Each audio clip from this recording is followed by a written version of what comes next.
This simple checklist will let you know if you're paying too much or you're paying just right for your roof. Let's talk about it. Generally, when people are choosing their roof estimates, people will always choose the price right in the middle, not the guy in the lowest and not the guy that's so expensive, right? They're always right in the middle. So if you're stuck in between contractor A and contractor B, this is a checklist. So number one on our checklist would always be experience and reputation, right? Experience is because if the guy just started about 2 years ago, probably doesn't have a lot of experience. He's gonna probably be learning on your roof, right?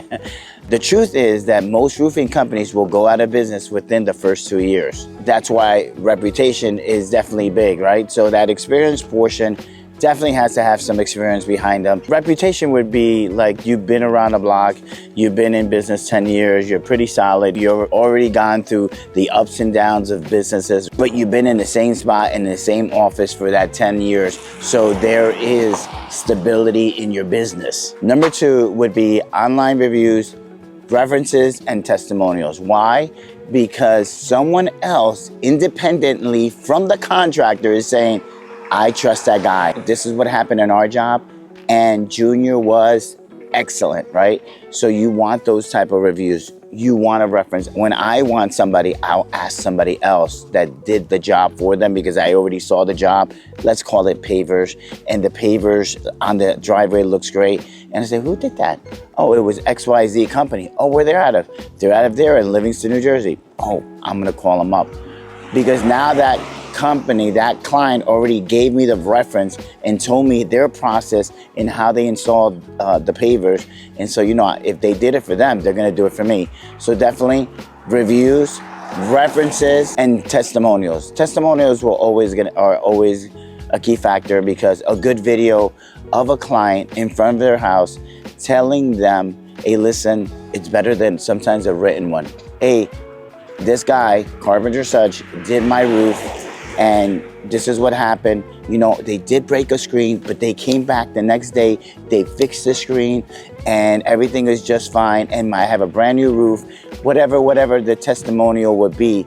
And in that video, it kind of sells itself, right? So if you have those three things, I think in your checklist, it kind of sets you apart from contractor A and contractor B to make your a choice, right? Because now it's not a price thing. So number three should actually be number one, would be having the proper license and the proper insurance in order to do your roof. You could always ask, especially a reputable contractor, can you show me a copy of your license? Can you show me a copy of your insurance?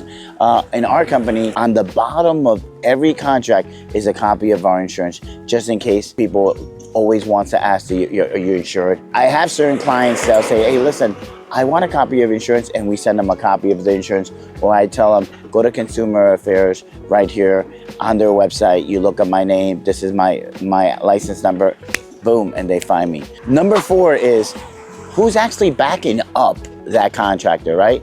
Backing up the contractor, what manufacturer did he team up with or who she teamed up with to stand behind them? Like in my case, it would be GAF, right?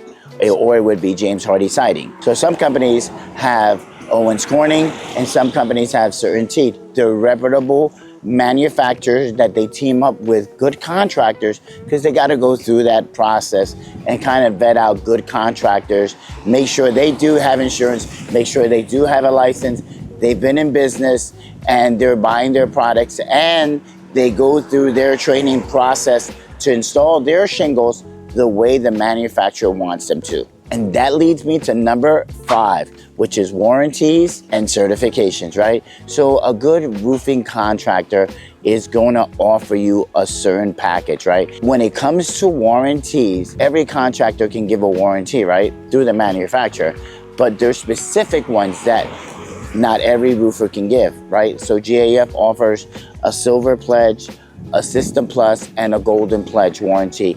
And those three levels of warranty, only a GAF Master Elite can offer those, right? So you want to see what type of warranties that they're giving you. Why do I say warranty? Because the warranty is as good as the manufacturer. If the manufacturer is good, the warranty, they'll stand behind it. Most warranties are 10 years, then you have 15 years, and then you have 25 years that the manufacturer will stand behind the product and the labor as well. Other manufacturers probably don't offer that much. Yeah, so there you have it, guys. So if you have a contractor A that is 17,000, contractor B is 20,000, but both of them kind of fills all those checklists, then I would say then go with the 17,000 one. So for more content like this, leave comments below. Maybe you're a GAF guy, maybe you're Owens Corning, maybe you're Certainty, maybe you are a Malarkey guy in the Midwest or an Atlas Shingle guy. Let me know in the comments below. Keep watching.